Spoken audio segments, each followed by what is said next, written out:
Et notez que le Rwanda a réitéré hier soir à Addis Abeba son soutien au retour du Maroc au sein de l'Union africaine. Par la voix de sa chef de la diplomatie, le Rwanda a souligné que la place naturelle du royaume est au sein de cette organisation continentale. Pour le Rwanda, je cite, « L'appartenance du Maroc à l'Afrique n'est pas seulement géographique, le Maroc est au cœur du continent ». Déclaration tenue donc en marge du sommet de l'Union africaine qui s'ouvre aujourd'hui et qui s'étalera sur 2 jours. Le Sénégal et les experts sénégalais sont aussi unanimes s'agissant du retour légitime du Maroc au sein de sa famille institutionnelle panafricaine. Le Royaume est d'ailleurs leader sur le continent grâce notamment à ses investissements et à sa grande expertise, notamment dans la lutte contre les menaces terroristes. Et le point, c'est tout de suite avec le professeur universitaire sénégalais Céline Sasso Samb. Écoutons-le.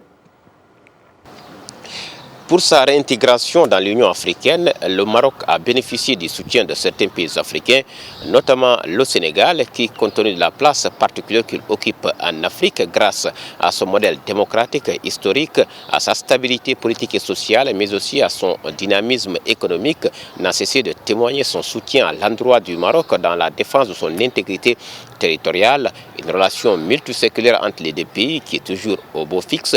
La visite, la dernière en date du roi du Maroc en terre sénégalaise au mois de novembre dernier, 9e du genre, témoigne à suffisance l'unité qui lie, l'amitié qui unit les 2 pays. Le symbolisme est qu'au cours de son séjour à Dakar, le roi du Maroc a prononcé son discours historique pour un événement historique, la marche verte, et pour la première fois hors du territoire marocain. Alors, pour aborder cette question d'actualité africaine, nous sommes avec Dr Serigne Saliou Samb, enseignant-chercheur qui a soutenu sa thèse de doctorat sur les réseaux de pouvoir.